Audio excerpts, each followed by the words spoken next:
Two of Us è una canzone che in molti hanno considerato essere riferita al rapporto tra Paul e John, al fatto di scrivere canzoni insieme, anche un po' magari al periodo che stavano vivendo in quel momento i Beatles, quando nel testo si dice getting nowhere, come se in qualche modo non stessero riuscendo ad andare in una certa direzione.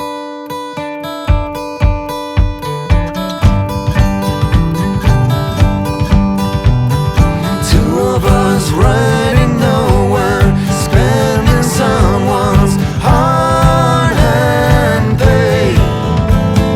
Two of us Sunday driving, not arriving on our way back home. We're on our way home. We're on our way home.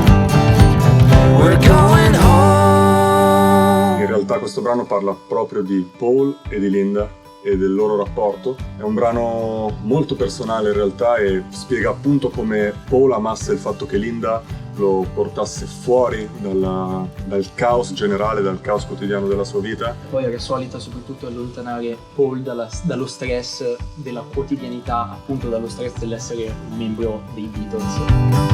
Two of us sending postcards, writing letters on my wall.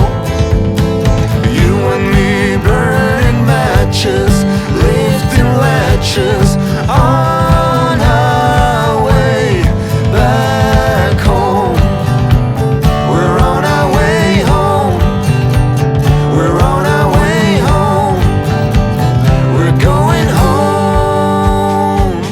Linda e Paul si conoscono nel 68 a Londra. E in quel periodo incominciavano ad esserci i primi dissapori all'interno della band, cominciavano ad esserci un pochino di frizzantezza che avrebbe portato poi, tutto lo sappiamo. È una canzone che la compagna di Paul, Linda, racconta essere stata scritta in una delle loro uscite fuori porta. Quella volta in particolare in cui aveva deciso di allontanare Paul dalla città. Sembra che Paul si sia fermato un attimo a bordo della sua Aston Martin, essere scesa dall'auto, di essersi voltata ed aver visto Paul che era rimasto in auto. E iniziò proprio a scrivere questo brano, Two of Us. You and I have memories longer than the road that stretches out ahead. Two of us wearing raincoats, standing solo in the sun. Pensa che durante le registrazioni di questo brano in data 10 gennaio Harrison e Paul McCartney ebbero un fortissimo litigio per questo brano. Il 10 gennaio del 69, negli studi televisivi di Londra, approcciano per la prima volta questo brano. La natura del brano era molto più energica, più veloce, quindi ritmata. Di fatto si trattava di suonare delle parti di basso e per lui che era un chitarrista questa cosa insomma non era molto gradita. Porterà poi insieme anche al clima che poi si andava creando all'interno della band, sempre un po' più pesante, sempre un po' più acceso, porterà George ad allontanarsi dalla band. You and me chasing paper, getting nowhere on our way back home. We're on our way home. We're on our way home. We're going home.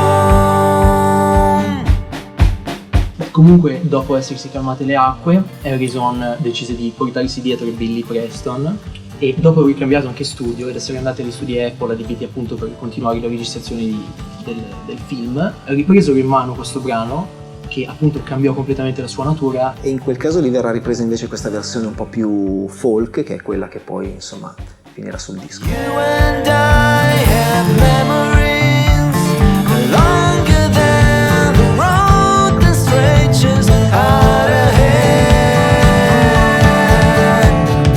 Two of us wearing raincoats, standing solo in the sun. You and me chasing paper, getting nowhere on our way back home. Ringo ha suonato pochissimi pezzi della batteria, Paul insieme a John hanno suonato le chitarre. Io ho suonato l'acustica, quella di John Lennon, e l'ho suonata con la mia vecchia Nandola del 57, ben più vecchia delle chitarre usate dai Beatles.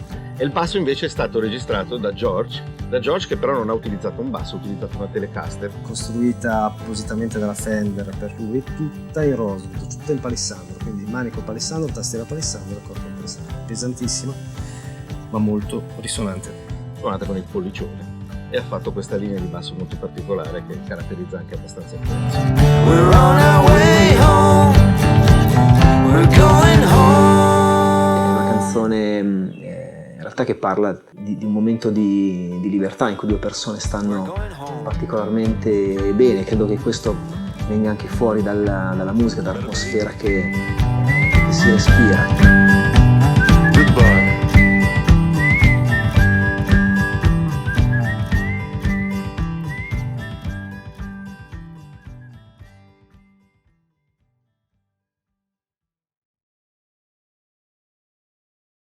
Ehi, ancora un istante per ricordarti che questo brano è il disco completo, li trovi già su Apple Music, e che io ti aspetto assieme ad un centinaio di Sgt. Pepper il 9 maggio alla Gen Club di Milano. I biglietti sono già disponibili sul circuito Ticket One, quindi non rischiare di restare fuori, prenotalo ora. Ogni euro incassato sarà devoluto ai volontari che portano con la musica un sorriso ai bimbi malati nei reparti più bui dei nostri ospedali. Non hai davvero scuse. Ti aspettiamo e ci vediamo la settimana prossima col prossimo episodio di Racket B. Ciao!